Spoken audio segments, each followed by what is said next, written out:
Hello everybody! Today we are talking I just showed you, didn't I? Well, that is kind of what I do.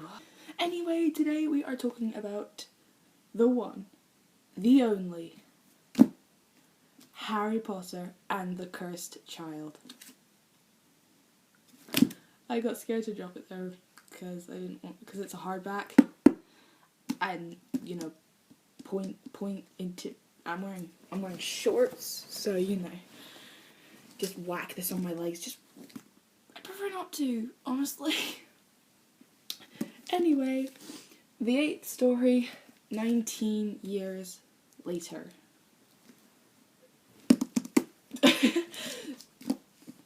I have been waiting to read this one for a very long time. I remember when it first came out and I was like, oh.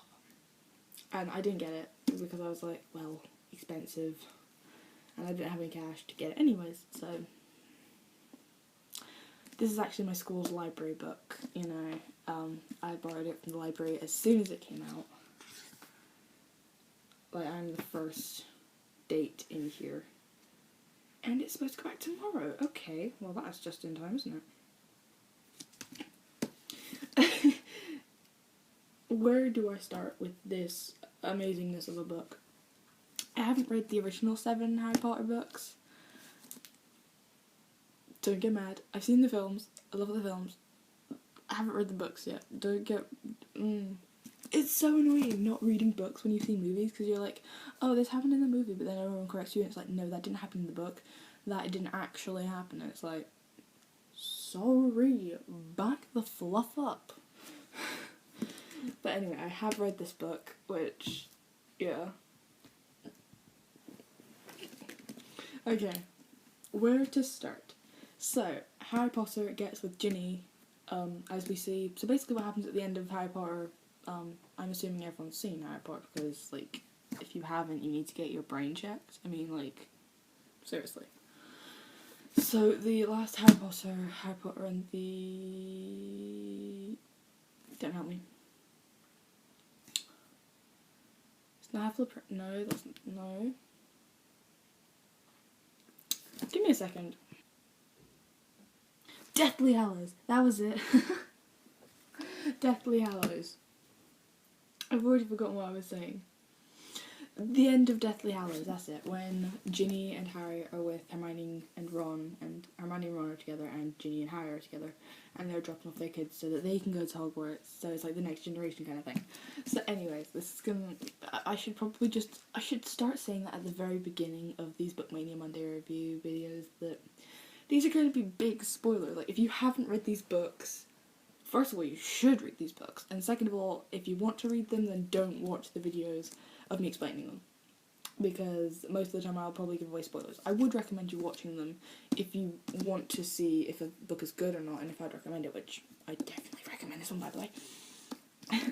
So if you want to know if you should read them, then go ahead, read if you want, find out the basic plot. I'm gonna try not to give away too much with these reviews, but it's really hard not to explain all of it, because you want to just when I explain books, I want to explain everything and get to the point. So, to start with, they basically do that scene from the end of Deathly Hallows. Yeah. So anyway, what happened? What happens? I've already forgotten, and I literally read it this week.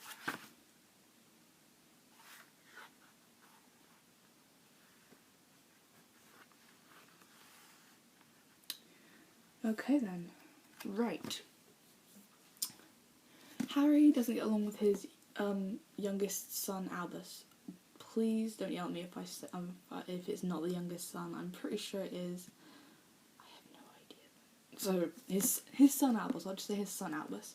He doesn't get along with his son Albus Severus Potter. That's it. I was about to say Albus James Potter. No, that's Harry. Is it? I don't know. I don't remember. Is it just Harry Potter or is it Harry James Potter? I don't remember. I know it's Albus Severus Potter though. I remember that. I don't remember. I need to rewatch the film. I need to read the books because I've got such a problem. Okay.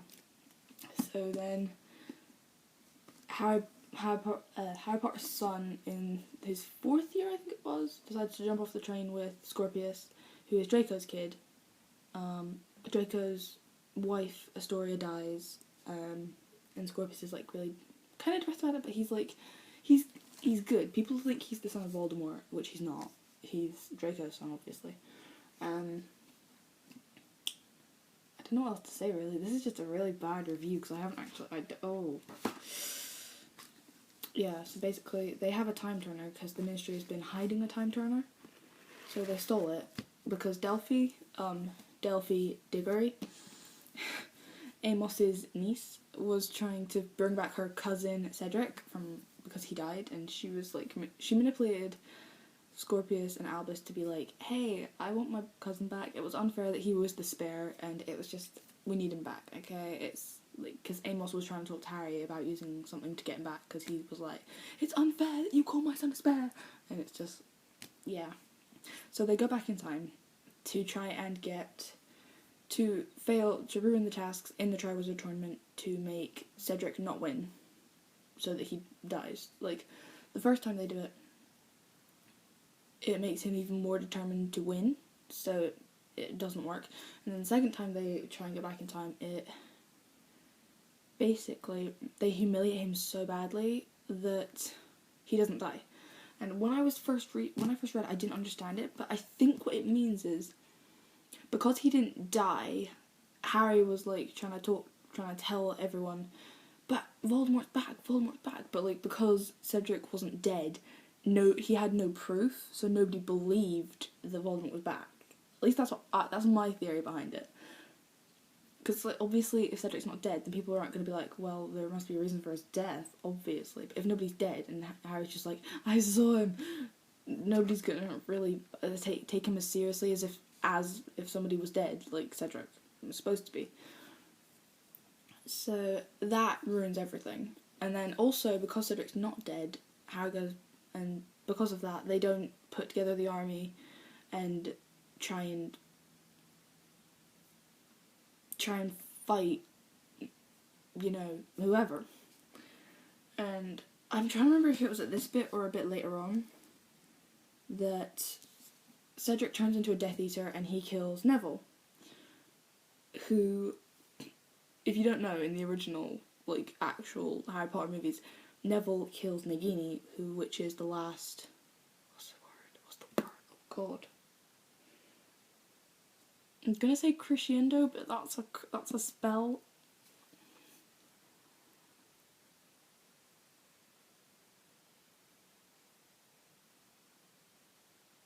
Give me a second. Horcrux. That was it. Horcrux. Nagini was the last Horcrux before being able to kill Voldemort. So Harry would be trying to kill Voldemort and he couldn't do it because Neville didn't kill Nagini, so it wasn't possible to kill Voldemort. So Voldemort ends up killing Harry. So that's what happens in that one. And when they go forward in time, Scorpius is there and he's like, Albus, where'd you go? And he's like freaking out. But because Harry died, like, he finds out, like, all in this alternate reality that's him, he's the Scorpion King, and his dad is like Minister for Magic or something. I don't remember actually. What was his dad? I don't know. I actually don't know.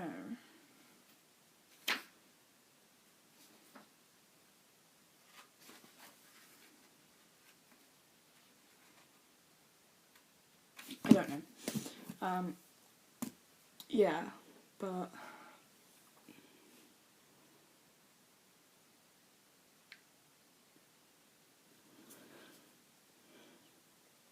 So this whole thing happens with Scorpius and he's like, well, this isn't the way it's supposed to be. I'm not supposed to be popular and I'm not supposed to have all the girls wanting me. It's supposed to be me and Albus as best friends. And I know that I couldn't stay in this world even if I decided that I liked it and I wanted to. So he's like, I have to go back in time. He decides to go back and was like, he finds Snape, who's actually still alive in this world for some reason. And Hermione and Ron are like hidden underground. They're not married or anything. They're just hidden underground because they're like wanted by the police or whatever it is in these movies or books. And and Snape helps him and he's like, yeah. So Scorpius is obviously like, oh my god, it's Snape, because Snape is dead in his world, so he's like, oh. It's him. It's the actual him, the one that Albus was partly named after. Like, that's gonna be shocking and surprising for anyone, isn't it? So he's like talking to him, and he's like, yeah. So he's like, this happened, and you need to fix it. And he's like, okay, I believe you. And then when he's talking to Hermione, he's like, I will never forget this bit for as long as I live, right? He was like, Hermione was like, what happened to you in this other world? And he's like, I'm dead, presumably. You were a little too excited to see me. Oh, that line killed me. Oh, I'm pretty good at doing the Snape impression in my mind. I can't do it out loud, but I can do it in my mind. Oh. I love this book. It's good. It works, you know. This is how yeah, it really works, and I'm happy that it exists. If you haven't read this book, what are you doing still watching the video? You need to go read this book, okay? What I just said for like the past 10 minutes whittering on about this book has made absolutely no sense to anyone.